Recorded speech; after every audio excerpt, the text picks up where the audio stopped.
Basically, it's like this. Philhealth is consistent in being inconsistent. Now, what is this all about? Okay? Ganito po. Okay? Whatever they will say today, okay? Whatever policies that they will release, okay?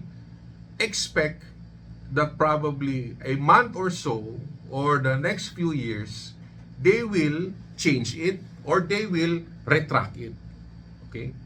So, for example, number one, the length of stay rule. So several years ago, the length of stay rule was implemented by Philhealth basically to guard or monitor, okay, potential problems in relation to 4 illnesses. These are the CAP-MR, okay, AGE, UTI, and sepsis. Okay? Now, after a year or so, okay, eto hong the length of stay rule, binawi. Okay? So that's number one. We also have e-claims. E-claims will automate everything. When e-claims was started, the goal was to automate and to make things very, very fast. It's a paperless transaction because by the name itself, it's e-claims. Well, probably the intention is paperless, but there are things that hindi ho pwedeng maging paperless. So, electronic siya. Now, here's the problem. Okay? Pina-encode na ho kayo and at the same time, pinapascan sa inyo. So, there is now double handling. Okay? So, ganun din yon. Okay? Bakit pa natin i-claims? Magdo-double handling ka lang pala. So, there are so many hospitals that are actually encoding some of the forms and other regional offices require them to, aside from encoding it, you need to scan it. Okay? And definitely, there is a long story for that. May rason ho yan. Okay? Next example is this. COVID. Okay?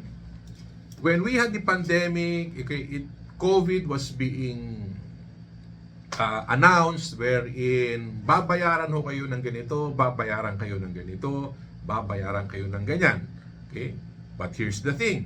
A lot of the claims, okay, are still not paid or still being reviewed and a lot of it were denied.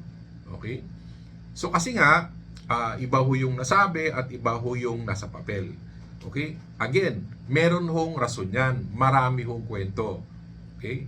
We also have the all case rate package. Okay? Ano hong meron doon? When the all case rate was started, okay, whatever package that is written in the all case rate, irregardless kung ano ho ang lalabas sa statement of account, you will receive the package. Kasi that is how the all case rate or the case-based system should work. Yan ho yun. However, after several years or after a decade, binawi ho yan. Okay? Ang term ho dyan was the performance gain. Okay? That was the efficiency gain. Okay? Irregardless kung nag-match ba to sa SOA, okay? For as long kung ano yung package, the hospital will receive it. However, several years back, okay, may lumabas na circular, now pay whichever is lower. Okay? So ano yung point ko? There are so many things, okay, that is being said and after several years, okay, babawiin. Now, don't get me wrong, I'm not trying to bash them. May kwento ko yan, may mga rason ko dyan. Okay?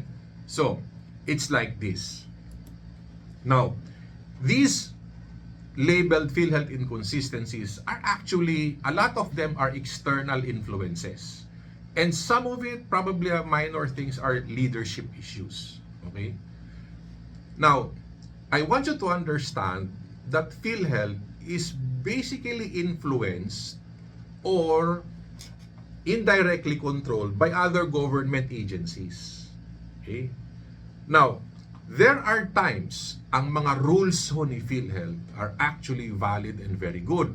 However, there are some rules wherein other government agencies, okay, disagree on how Philhealth is doing it.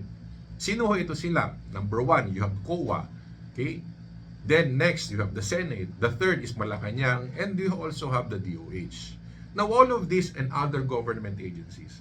Now, all of these has an direct or an indirect influence on Philhealth. Now, to be fair, no, kay Philhealth, at times talaga, wala silang choice. Even if there is logic behind on what they're doing, because they are doing it aligned with the business model of running an insurance. But when these government agencies will tell them that's not the way how to do it because that is illegal or it basically goes against the concept of auditing, the concept of accounting or other concept, Philhealth has no choice but to retract it. Okay? So that is why as a hospital, magugulat ho kayo. Ito yung pinag-usapan dati, and then ngayon, ito na naman babaguhin. Ang gulo-gulo nyo naman. Okay? Now, what I'm trying to say are that a lot of the inconsistencies ho are external. Hindi ho ito lahat embedded sa loob ng Philhealth. And next, there are these leadership issues. Okay? Can you recall how many times did Philhealth change leadership? So every time there is a change of leadership, the policies, okay, will create challenges in terms of execution. Okay? So those things, well, there are a lot more. But those two are the major things. No? Now, so ano ho yung kailangan ninyong gawin? So what I tell my clients are this. Okay? Philhealth is consistent in being inconsistent. Okay? Kasi nga, mahaba ang rason. Kasi nga, ang daming rason. Now, for a hospital, you should understand the reason behind it. You should understand how things are being done inside or being, how Philhealth is being influenced by other agencies. So, what will you do?